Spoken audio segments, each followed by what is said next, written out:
Bom, o ciclo de Krebs. Essa é a segunda etapa do processo que a gente degradou a glicose, formou o piruvato, né?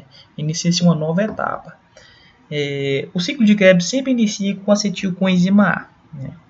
A conversão do piruvato em acetilcoenzima A. Acontece então assim: piruvato, consequência da quebra da glicose e da via glicolítica, o resultado final, né? Ocorre uma reação de adição da coenzima A, né, retirada de uma molécula também de hidrogênio. Aqui o NADH agora vai se beneficiar desse elétron, né, poder levar então na respiração celular. E forma-se então o acetilcoenzima A. Essa é a molécula inicial do processo do ciclo de Krebs. Também ocorre uma produção de um dióxido de carbono. Também conhecido como ciclo do ácido cítrico. O ácido cítrico é a primeira molécula desse ciclo, né, como ele é redondo, né, a gente fala que é um ciclo, dá uma volta em umas reações enzimáticas produzindo, né, outros elementos. E o primeiro elemento dessa reação do acetilcoenzima A é o ácido cítrico.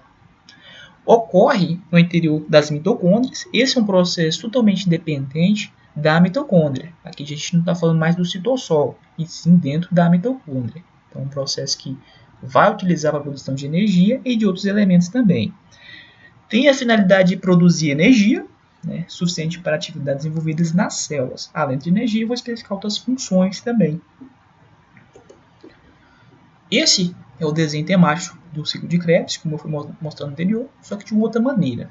Aqui a gente tem um conceito, né, que ácidos graxos não podem sintetizar glicose, porque a reação de acetilcoenzima para o piruvato é irreversível. O que ele quer dizer com isso? A partir do momento que você pegou a glicose, passou pela via glicolítica, formou o piruvato, pegou o piruvato, formou novamente acetilcoenzima A, né, você não consegue, né, da acetilcoenzima A formar ácidos graxos, você não consegue quebrar e reverter essa reação. Então, uma vez que você forma ácido graxo, você não consegue formar glicose a partir do ácido graxo. Mas sim é possível formar glicose, né, da glicose formar ácido graxo, não ácido graxo a partir de formar glicose. É um processo irreversível. Então, o acetilcoenzima não é um composto glicogênico em mamíferos. Acetilcoenzima A, o citrato como o primeiro elemento, né, ocorre a primeira reação, a gente tem uma retirada, então, adição do coenzima A, mais água. Citrato, água, né, ou isocitrato. A partir dessa reação do isocitrato, a gente pode formar arginina, histidina, prolina, glutamato e glutamina. Esses 5 elementos aqui trata-se de aminoácidos. Aminoácidos que vão compor, então, cadeias estruturais de células, né, entre outras funções também no organismo, que a gente já falou sobre essa parte de proteínas das aulas. Né. Voltando ao ciclo, né, a próxima reação do alfa-oxoglutarato irá formar isoleucina, metionina, valina e treonina, mais aminoácidos também. Voltando à reação, o succinato, fumarato, pode formar também o malato, consequentemente formar um novo piruvato, né, que vai iniciar novamente o processo de acetilação com a coenzima A e formar acetilcoenzima A. Então a gente volta ao ciclo novamente. Né. Você tem um piruvato, você pode converter ele em gliconeogênese para a produção de energia em outras situações sem glicose, né, ou voltar para acetilcoenzima A e novamente dar uma volta ao ciclo de Krebs. Ou mesmo formar mais aminoácidos, alanina, cisteína, glicina, serina, treonina, triptofano. Bom, o entendimento funciona o seguinte: a partir dessa acetilcoenzima A, a gente consegue formar outros elementos, né, produzir energia, produzir aminoácidos, né, produzir também ácidos graxos, e ao mesmo acetilcoenzima A, sua extração pode voltar a princípio, formar o piruvato e acetilcoenzima A de novo. Então fica cíclico, sempre rodeando, voltando, formando os elementos, né, e também oferecendo energia também para a célula. Nesse desenho a gente tem um ciclo de Krebs, a gente tem um caráter catabólico ou anabólico, né? Ao mesmo tempo a gente tem uma linguagem que a gente fala que ele é anfibólico ou anfibólica, seria o que? A gente tem o mesmo caráter catabólico e anabólico dentro do mesmo ciclo, né? Acontecem 8 reações controladas enzimaticamente, que são enzimas específicas para isso, né? Durante o percurso desse ciclo é quebrado e liberando prótons, né, receptados pelo NAD. E esse NAD vai se beneficiar também dos elétrons, que vão mais na frente na respiração celular, produzir energia. O NAD e o FAD pode se transformar em NADH e FADH2, destinados às cristas mitocondriais, onde ocorre a cadeia respiratória e a produção do ATP. Então, produção de energia, o caráter no ciclo de Krebs, né? FAD quer dizer dinucleotídeo de flavina e adenina.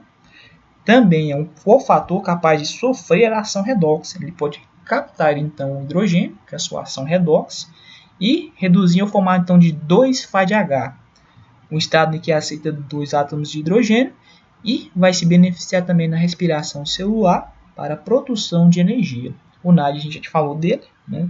É o dinucleotídeo de nicotinamida, né? Oxidado ou reduzido.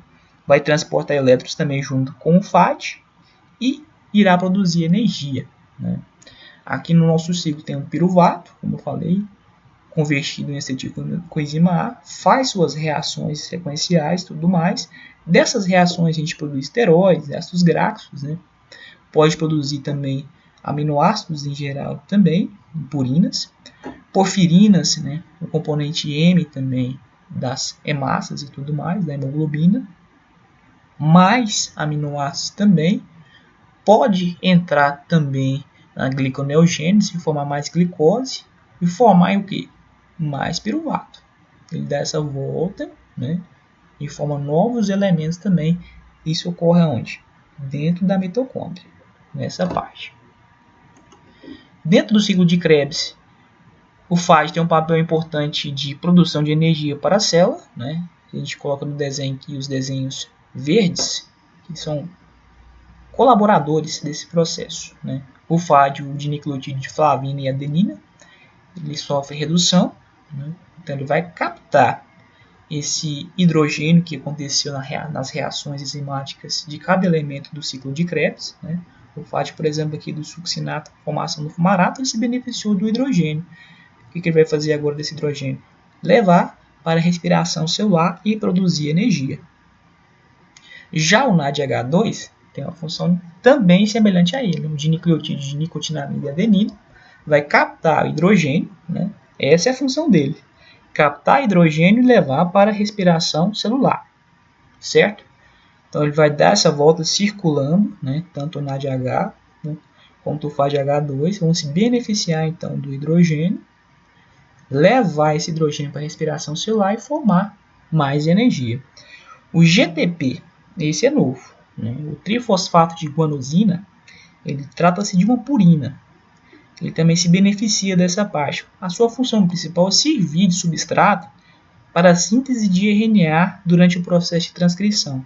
Então, esse processo de transcrição, o que ele faz de interessante? Ele vai promover a criação de proteínas, hormônios, todas as funções que são básicas para o organismo. Então, como eu falei, o ciclo de Krebs ele tem uma ação anfibólica, né?